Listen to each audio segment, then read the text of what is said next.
The Warriors just played an insane game versus the Nuggets. The Warriors were flat out dangerous tonight. This wasn't just about one player going off. It was the whole system clicking together like it was built in a lab. The spacing, the shot selection, the ball movement, the defensive hustle, and even the rotation choices all added up to a complete win that masked one of the most ridiculous individual scoring nights they faced.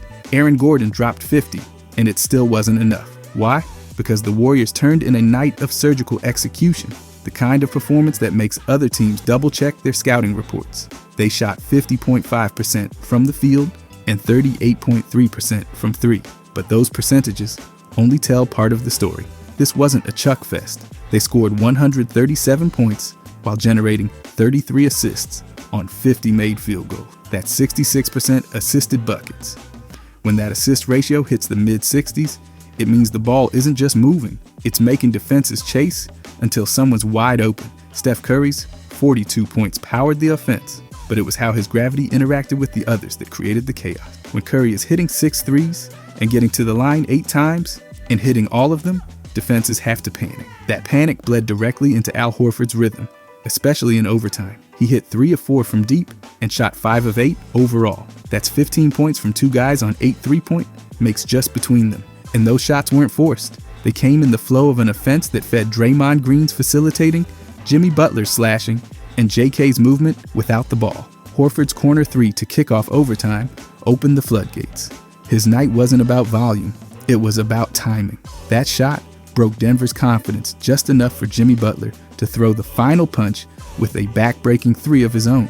Butler's 21 points on 6 for 15 weren't flashy, but when you add in his 6 assists, 3 steals, and near-perfect 7 for 8 free throw line, that's disruption and conversion working together. Draymond Green flirted with a triple-double again, 13 points, 8 rebounds, 8 assists, while playing clean and efficient basketball. Only 1 turnover, 1 block, 1 steal.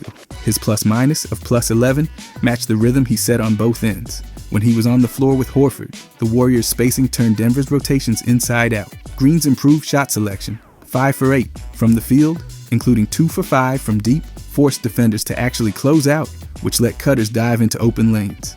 JK and Brandon Podds didn't try to dominate, they just made smart decisions. JK's 14 points on 6 for 11 showed off his ability to finish in traffic. His 5 rebounds and 3 assists didn't just pad stats, they helped bridge the gap between transition and half-court sets. Podds added 11 points on 4 for 9, hitting 2 threes and keeping the offense spaced while Curry danced off the ball. Those minutes where Curry rests or runs decoy actions only work when the ball doesn't stick, and it didn't tonight. Even the bench had a unified role. They weren't just filling minutes, they were building momentum. Buddy Hield shot 5 for 13, only 1 for 7 from 3, but his presence on the arc dragged defenders with him. That opened space for Will Richard, who chipped in 6 points, 5 rebounds, and 3 assists in just 17 minutes. Richard's contributions weren't loud, but his timing on cuts and passes kept possessions alive. His plus-minus of -3 was neutralized by the rhythm he helped maintain. Gary Payton II gave 12 high-energy minutes, scoring 6 on 3 for 5, grabbing 6 boards, and picking up a steal. He helped lock up transition lane and forced Denver's bench to rush shots. His hustle doesn't always pop in box scores, but his ability to guard bigger players and still crash the glass gave the Warriors second-chance insurance they needed.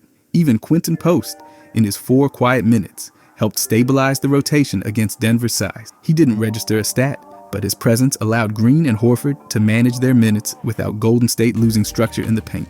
Now look at the team-wide profile. The Warriors had 11 steals, just 3 blocks, and 16 turnovers. That turnover number could be lower, but when you're pushing pace and still managing a 2-to-1 assist-to-turnover ratio, that's a sign of clean offensive reads. Their true shooting percentage hovered around 60%, while their points per shot attempt sat at 1.38, elite territory for a game that went to overtime. On defense, it wasn't about locking Denver down. It was about outlasting their hot shooting.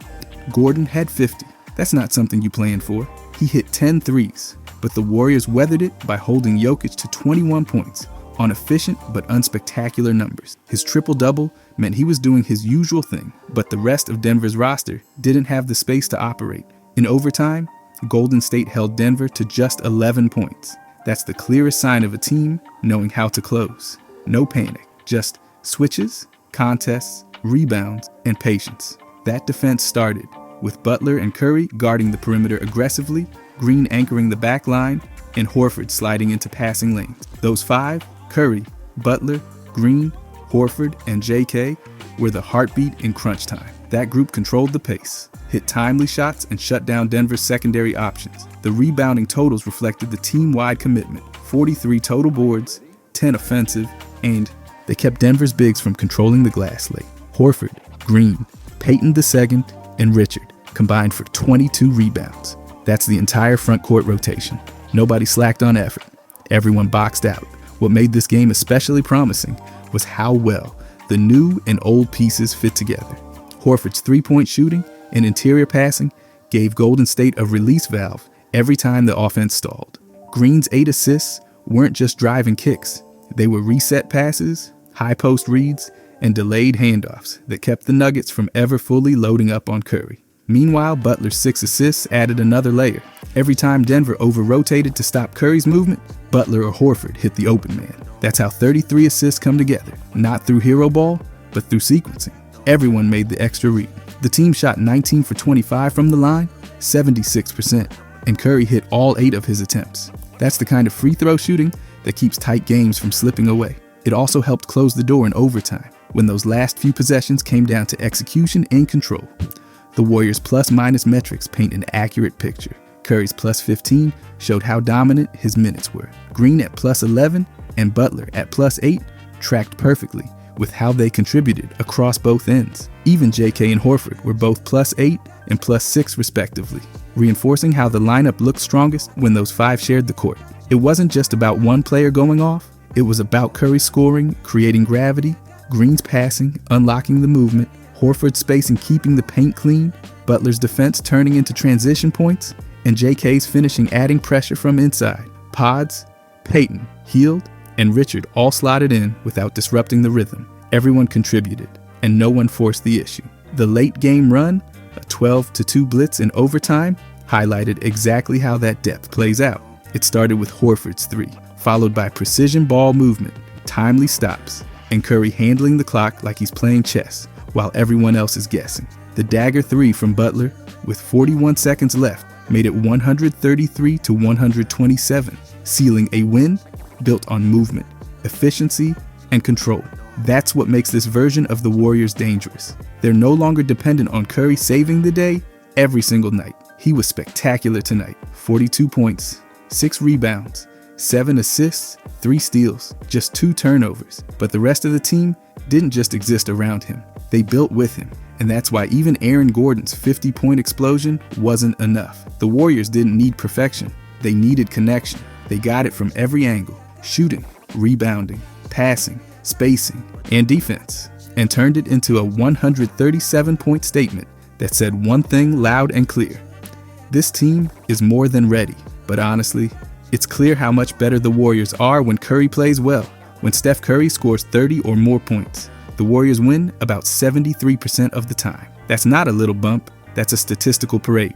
228 wins and 83 losses. You don't just stumble into numbers like that. When he's hot, the whole team becomes a math problem no one else can solve. In the 2020-25 regular season, his win percentage when hitting that 30-point mark sat around 70.6%. That's not some isolated burst either. It's consistent. It keeps happening. And when it does, the Warriors become way more than a regular basketball team. They become an algorithm. His performance drives that outcome so reliably, it may as well be programmed. Take net rating. Their all-time net rating, when Curry is on the court, is plus 5.1. That's across years of games. And yet in the current season, it's a leap up to plus 10.1. That's a ridiculous jump. It means they're dominating in point differential every 100 possessions simply because Curry is playing. That gap between 5 and 10 is not just noise. It's efficiency turning into control. Now, in the playoffs against the Minnesota Timberwolves, when Curry wasn't in the game, things got ugly. The Warriors' offensive rating dropped to around 100.0 per 100 possessions. That's a flat tire. But in earlier series, when Curry was playing, that number was around 111.7. That's a full 11.7 points more every 100 possessions. That doesn't just impact scoring, it changes the pressure, the pace, and the entire strategy on both ends. And the fallout continues. Without Curry, Turnovers climb to about 17.5 per game. That's chaos. The passes get sloppier. The rhythm disappears. When he was playing, though, turnovers sat at around 12.4 per game. That's 5 extra possessions given away without him. In playoff games, against real defenses, not great. Now let's look at assists.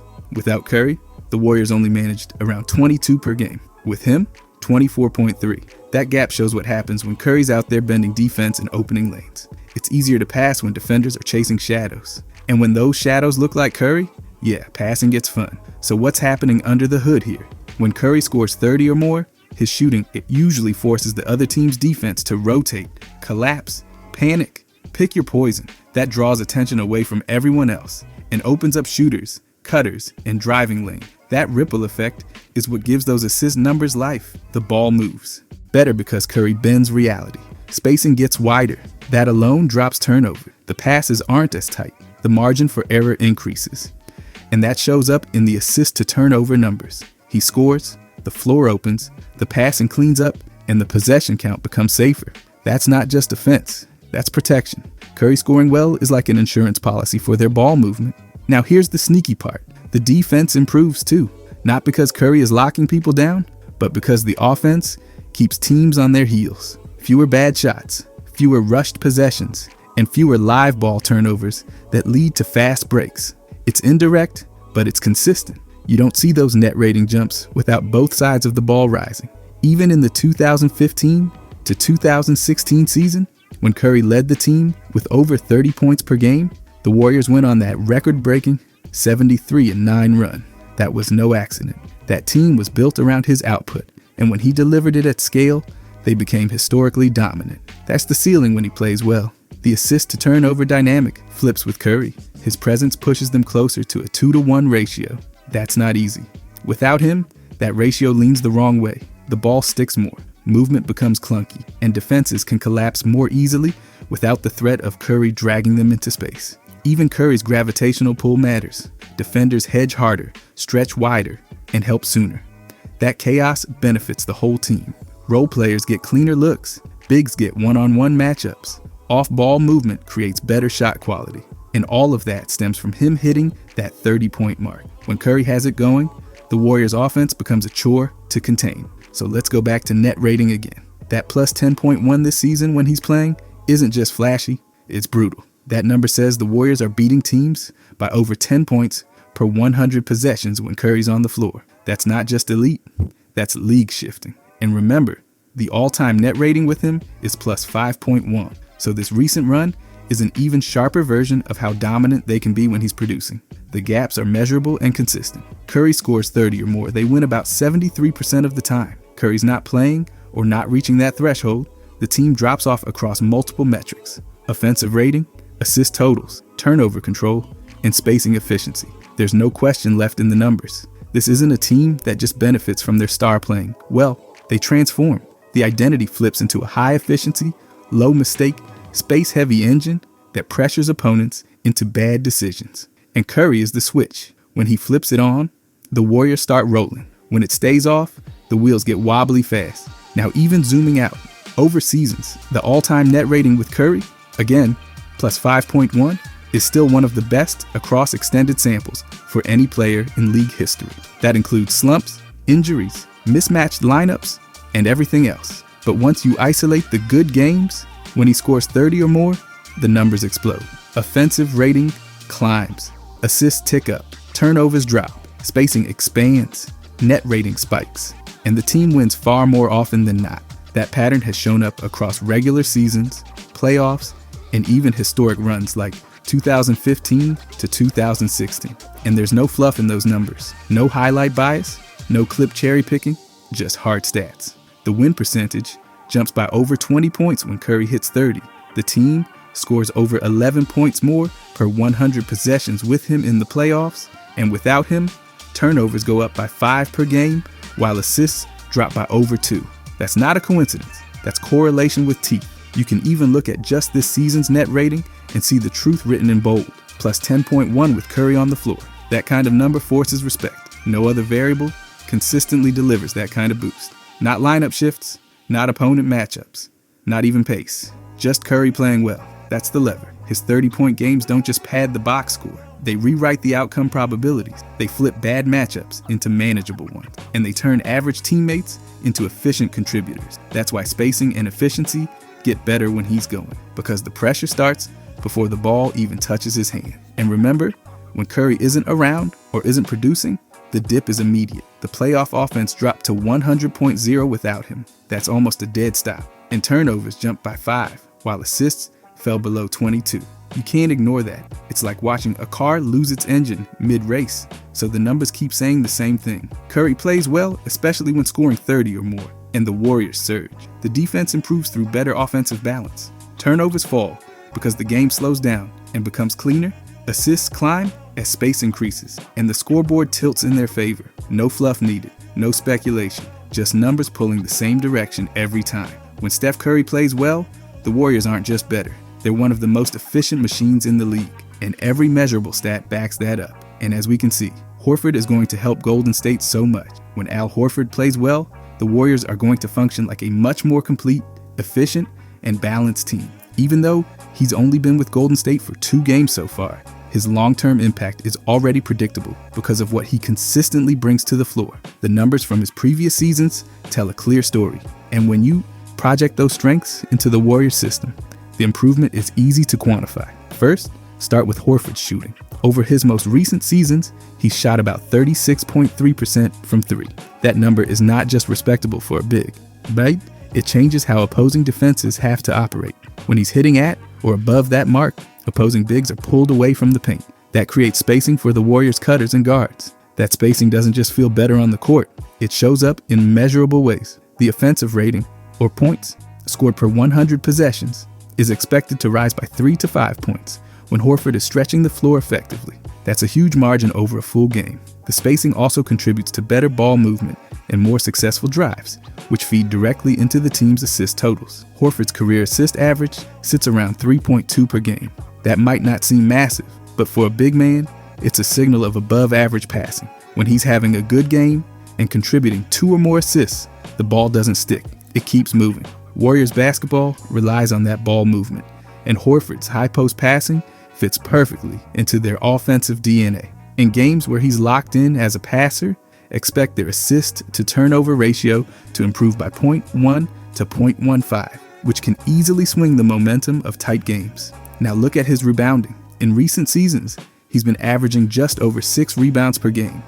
But when he's in rhythm and pulling down 8 or more, Golden State gains extra possessions. That difference, 2 rebounds per game, might sound small, but it translates into real impact. 2 extra possessions per game, especially for a high-efficiency offense, can mean 5 or more points. That alone shifts game outcomes over the course of a season. Those rebounds also stop the bleeding on the defensive end. Horford's defensive rebounding rate in recent seasons put him in the 93rd percentile. That's elite territory. When he plays well on the glass, the opponent doesn't get second chance points.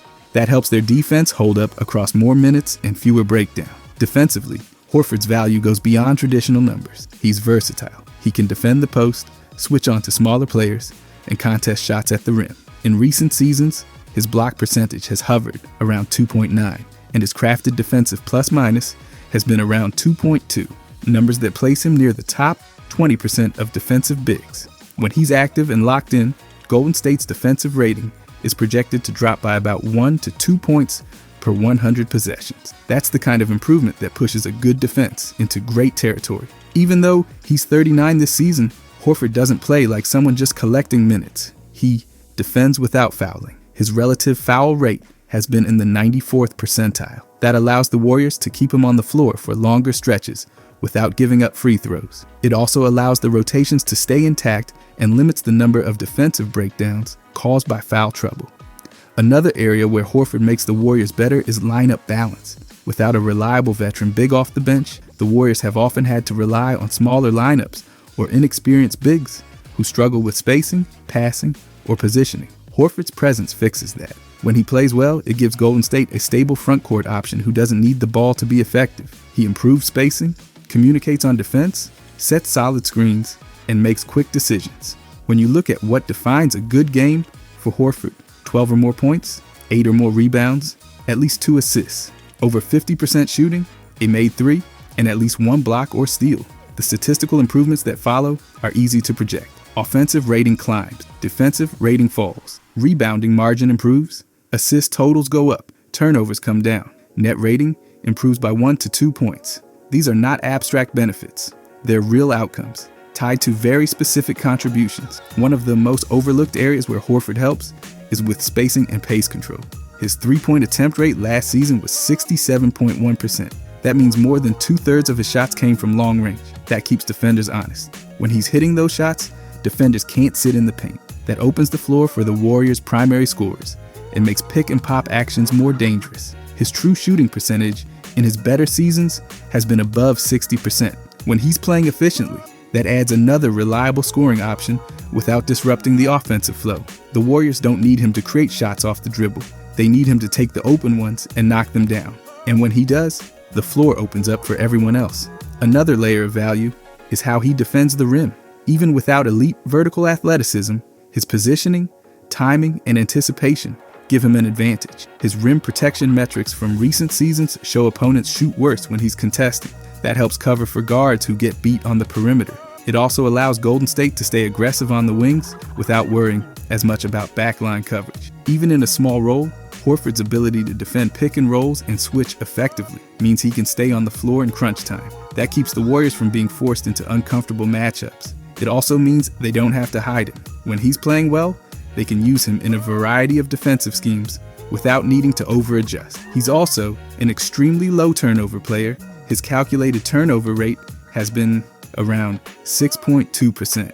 Again, well above average for a big. That matters when the Warriors are running complex offensive sets. He catches, he reads, he passes, and he does it without wasting possessions. That's part of why the assist-to-turnover ratio improves when he's in rhythm. The small sample size in Golden State so far doesn't change the projections. He's played only 2 games, but his role is clear. When he hits his marks, the Warriors get smarter. The offense flows better. The defense tightens. The bench minutes stop bleeding points. And most importantly, the team gets more consistent performance across full rotations instead of just relying on the starting lineup to carry everything. When Horford has a good game, the bench unit becomes more dangerous. The Warriors don't have to shift Draymond Green to the 5 as often, and they can keep their rotations clean.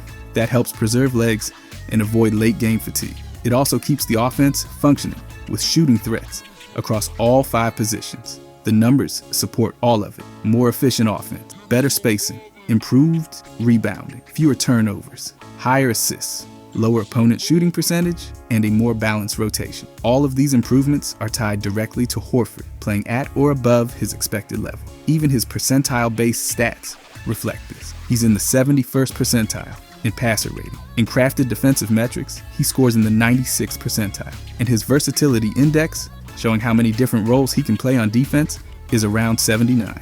That flexibility makes him fit in almost any lineup configuration. His impact also doesn't rely on volume. He doesn't need 15 shots. He doesn't need 30 minutes. He just needs to be sharp, efficient, and active.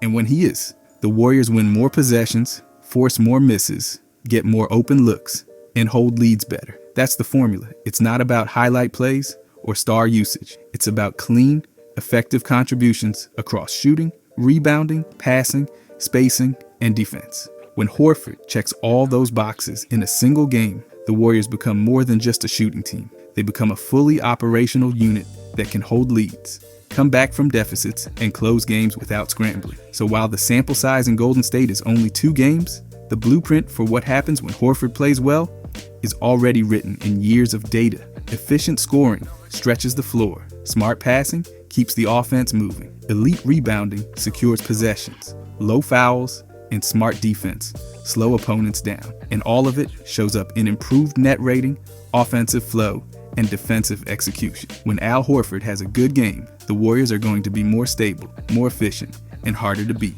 Every number says so. Overall, though, when a game like this happens, it doesn't just stay in the box score. It echoes. The Warriors didn't just play basketball tonight. They engineered a win. From the opening tip to the final buzzer in overtime, everything felt locked in. From the way they spaced the floor, to the way they communicated on defense, from the shots they created to the stops they forced. And somehow, it all happened on a night when one of the opposing players scored 50. That's how good they had to be. And that's how good they were.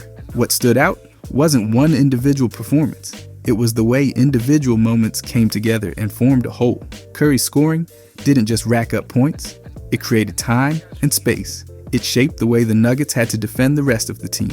Every cut, every screen, every reversal was easier because of the threat he presented. And instead of watching from the sidelines, his teammates leaned into that advantage. They moved, they read, they responded. The whole offense felt fluid.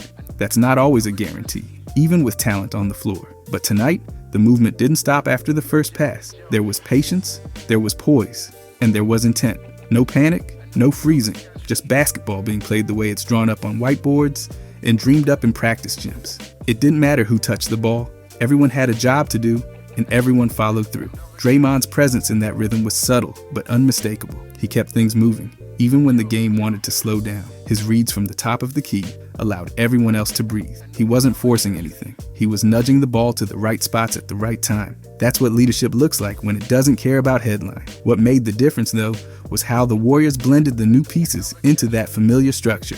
Al Horford wasn't just a veteran body tonight. He was a pressure valve. When the game started tightening up, his presence stretched the floor. When things needed settling, his touch passes and timing gave Golden State the calm they needed to finish the job. He didn't need to dominate. He just had to be present, aware, and ready. And that's exactly what he was. Jimmy Butler brought the edge. You could feel it in every possession he defended, every pass he chased, every time he made his man hesitate. He didn't take the spotlight, but his fingerprints were all over this win. That late three in overtime wasn't just a shot.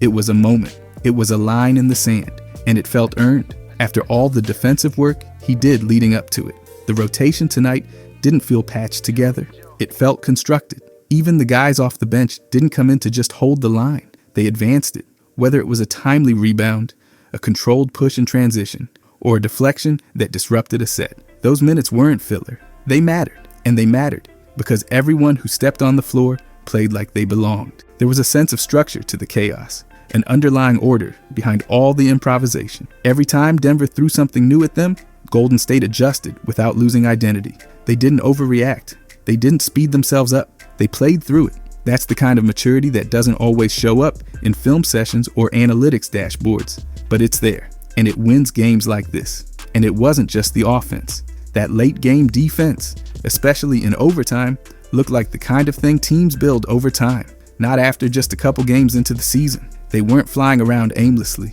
They were rotating with purpose, contesting without fouling, communicating without scrambling. It wasn't perfect. It never is, but it was connected. That's the difference between giving up a lead and closing out with confidence. This was a game where execution outlasted explosion, where one of the league's sharpest scoring nights got buried by cleaner reads, better spacing, and smarter decisions. Golden State didn't panic when the scoreboard tilted. They steadied themselves. They stayed present. And that's a reflection of trust. Trust in each other, in the system, and in the work that's gone into building this roster. It also shows how dangerous they become when everyone plays their role. When Curry's hitting shots, the team gains gravity. When Draymond's moving the ball, the team gains tempo. When Horford stretches the defense, the paint opens up. When Butler defends, the pressure climbs. When JK cuts hard, the defense shifts. When the bench contributes, without needing to be stars, the minutes add up. The result is a game where no single moment breaks the rhythm. It just keeps evolving. This is the version of the Warriors that makes you stop scrolling. The version that reminds you why they're still relevant, still dangerous, still here. They didn't coast tonight. They didn't rely on one run.